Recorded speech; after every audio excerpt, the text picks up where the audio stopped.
Ahoy hoy everyone, and welcome back to the wonderful world of Perfect Dark. Today I'm going to do something a little bit different, and thanks to some of the comments on my previous video where I played Perfect Dark, thank you for those who engaged with that, there are different control schemes in this game.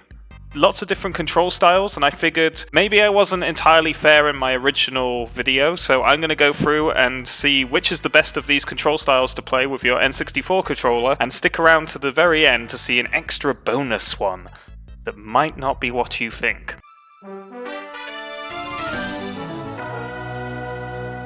But yes, if you're into this sort of thing, then be sure to like, comment, and subscribe to the channel to check out some more N64 related content. If you like this, maybe I'll do something similar for Goldeneye as well, and some of the other N64 games on Nintendo Switch Online. And without further ado, let's head into a mission and test out these control styles.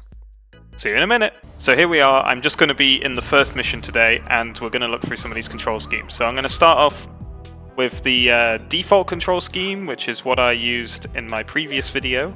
For all of these, I've reversed the pitch just to go back for up is up and down is down as normal, but by default this is ticked, so be sure to uncheck that unless you really like inverted controls. And we're going to start with control style 1.1. So this is what it's like on screen, this is what it's like if you played Perfect Dark or Goldeneye by default. And yes, essentially, we're looking around with the left stick. The C buttons can be used to strafe and look up and down, or whilst holding down the R button, you can aim them with the left stick and move side to side with the C buttons, and you can also go down into prone. And then the A and B buttons, the A button is to change your weapon, and you can hold down the A button to bring up these menus, and B button is to reload and then interact with doors and terminals and stuff like that. And then Z trigger underneath is to shoot. And that's basically it. You can also use the D-pad if you really want to strafe around in the left, but I don't know why you would on this control scheme. And yeah, this is the default way to play. It's how I played the other day, and it was fine at the time, but yeah, I have been informed of better control schemes, and having done a little test, I'm kind of inclined to agree.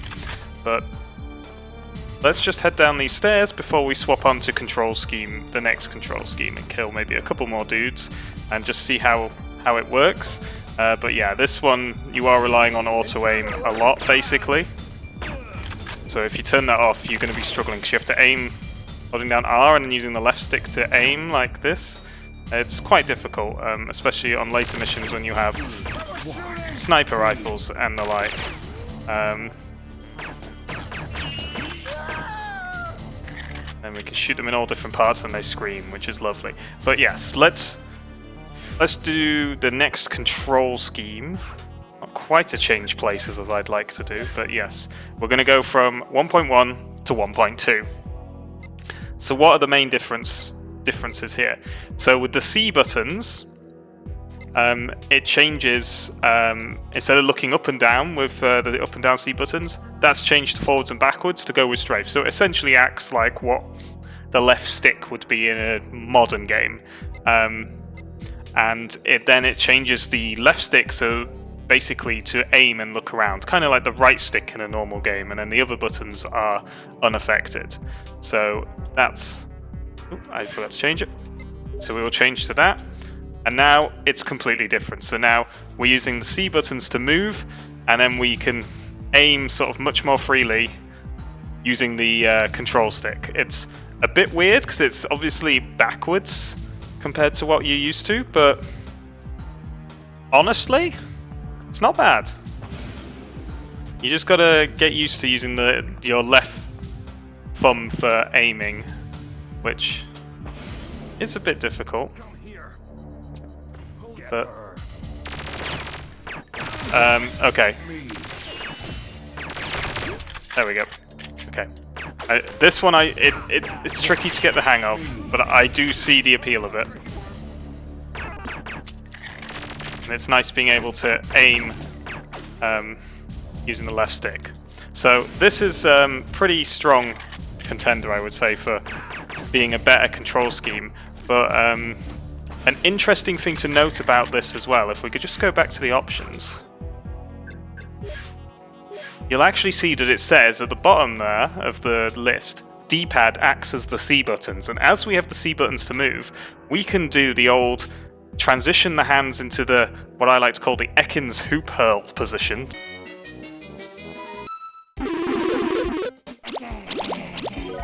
Because literally that minigame in Pokemon Stadium is the only time I remember holding the controller like this. But now the left hand is on the movement and the right is on aiming, and immediately it feels so much better. It's a bit weird to move around with the D-pad, but otherwise aiming with having your right thumb on this stick, God, it makes such a difference. And having the trigger on your right hand, it's really nice. And you can still reach the A and B button quite easily, just transitioning your thumb across. It's not any more difficult than, say, like on a PlayStation controller, where you have to go diagonally up from the right stick to the square button or whatever else is on that controller. So yeah, actually, I don't know if this was mentioned specifically by the person who suggested this in the comments of the last video, but God, this is great. I actually really like this. You can use the left bumper also to aim. It works the same as the right bumper. And yeah, this I think is the way to play. Honestly, I think this is great. It just feels so natural. Like, it's really good. I can still crouch down and go into prone if I want to and sneak around. Oh God, he can shoot down. I didn't know he could.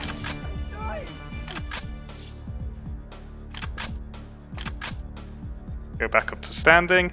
But yeah, that's Control Scheme 1.2. You got a couple of options there with the C buttons to move around and aiming with your left thumb, but I just find that so hard. But yeah, using the D-pad and the right stick, really good.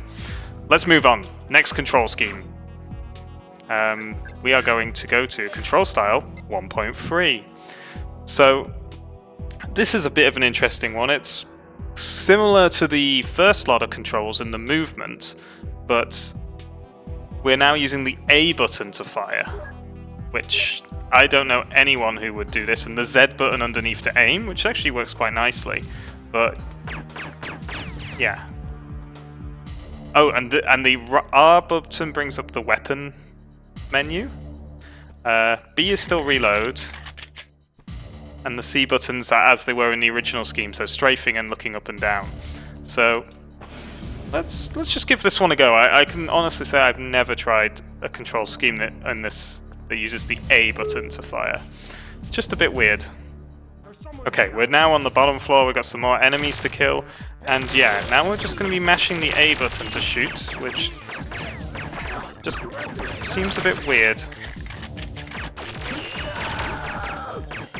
And then still aiming with Z and like this. It's yeah. I'm not too convinced with this one. And I'm shooting like Chief Wiggum. With zero aim whatsoever. I've got to rely on auto aim like a big coward. But yeah, I think that's all I need to do for this one. Let's check out the last one. Okay, Control Scheme 1.4. Similar, I think this is basically the same as 1.2, but with the fire and aim button swapped. Let's see. Yeah, moving with the C buttons. With that, okay, this is really not as nice by default. But let's swap over to D-pad. Oh no, this is even worse. I've now got to like mash my thumb over here every time. Yeah, I don't think this was designed for me to be doing it in the weird left-handed mode. Yeah, I can't aim and shoot at all with this sort of setup. Let's just quickly swap my hands back over. Oh god.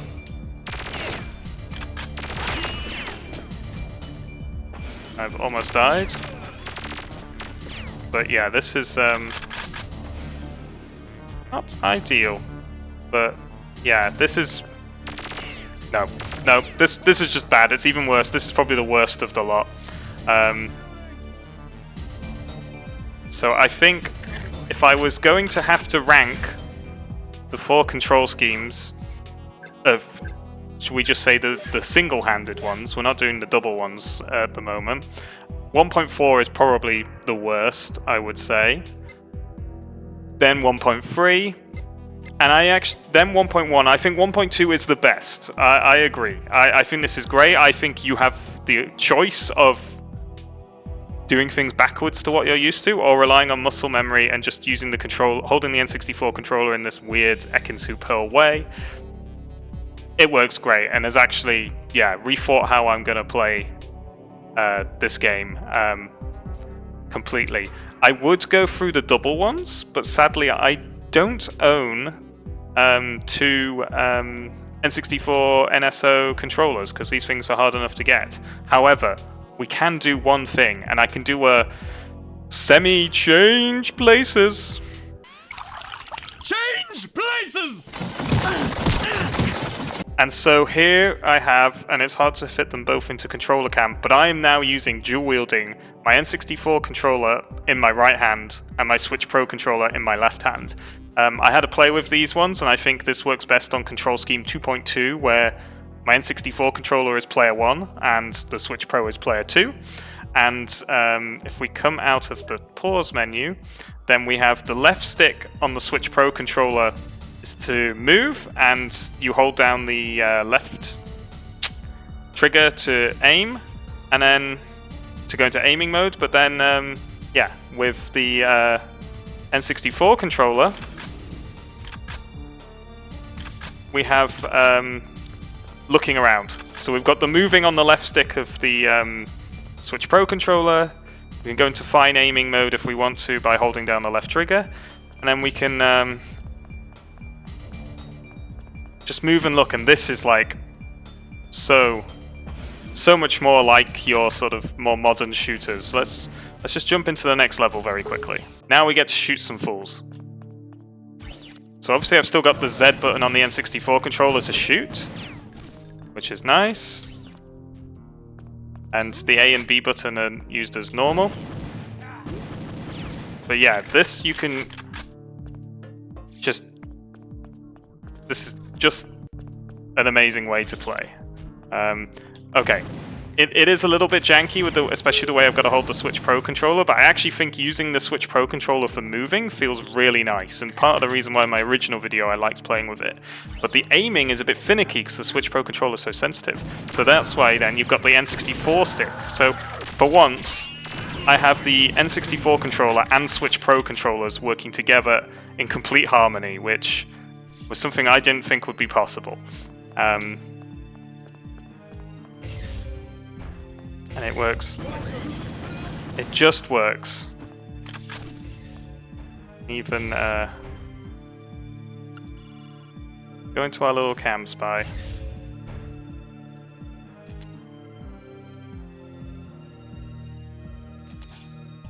Do the objective.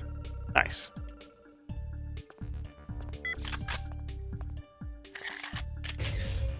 However, I'm not done here. This works as well, and if you happen to have a Switch Pro and N64 controller, it works great. And as I said before, the 1.2 scheme works really well with the N64 controller. We go back to 1.2. It works really well. Just put the Switch Pro down for a second. However, there is a way, because I know a lot of people don't have the NSO N64 controller and maybe want to play these games. There is a way to make Perfect Dark better with your Switch Pro controller, and allow me to show you as this final little bonus to top off the video. And so I've just jumped back to the home menu here, and I've synced up my Switch Pro controller just on its own as player 1. What we're going to do, we're going into System Settings, and then go down all the way to the bottom, Controllers and Sensors, then we're going to change button mapping. And we're going to change it for the Pro controller. This is a feature I love on the Switch. It's a shame you can't change the N64 controller bindings, but you can change the ones on here. So you can actually make it so on the 1.2 screen system, it plays like a modern control scheme. So I made a preset already. So to do this, you just need to change a few of the buttons here, including the control stick settings. And you should end, as you can see here, with something like this. So I've swapped the left and right sticks around. And I've also changed ZR to ZL, so that's the shoot button. And ZL to L, so that's like aiming. And that's all we do. So then you've got the little wrench next to your Pro Controller there. We can go in-game. And then we can move with the left stick and aim with the right stick. It's just like a modern game. And then go into aiming mode with the left trigger and then right trigger to shoot. This took a little bit of figuring out, but yeah, now it plays kind of like the Xbox Live Arcade version. It works perfectly, and that's because the C buttons also act as the right stick. So by swapping that over to the left stick, that's moving, and then swapping the left stick, which on the N64 controller is the main stick and being used to aim, to the right stick, we can then aim with the right stick. So let's very quickly shoot some guys with this, and yeah, show this in action. But yeah, if you want to see me play some more Perfect Dark and mess around with control schemes, and I can also do something similar for Goldeneye as well, I think. Do let me know in the comments below, because, you know, the comments on my last Perfect Dark video were super helpful and inspired me to make this one. So it'd be great to hear some more feedback from you guys. And yeah, if you are enjoying it, just, you know, click that sub button. You don't have to, but it sure would be nice. And yes, just want to find some guys to shoot. Where have they all gone?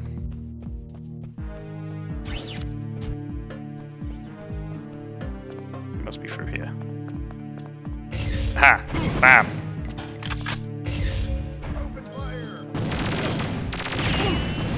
So now I can like do stuff like hiding behind this wall much easier. Just no prisoners. Yeah. Go down to where the guy is at the shooting range. That's a nice shot there. I can aim. I can also... I don't even need to go to aiming mode, really. I can just be like... blammo. Unacceptable scientist casualties. I'm a scientist and I'm always a casualty. Anyway. But that's it. This is the little bonus way, I thought, which pretty much most people already own a Switch Pro controller. This would even work, you could do it, I think, with the two Joy-Cons if you have them connected. If you don't have any other controllers, I'd recommend doing this if you've not played Perfect Dark before. And with that, I will end it right there.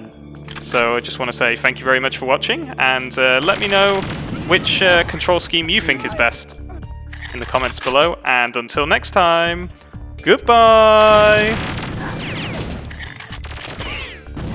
Come here, you. How dare you shoot me during my outro.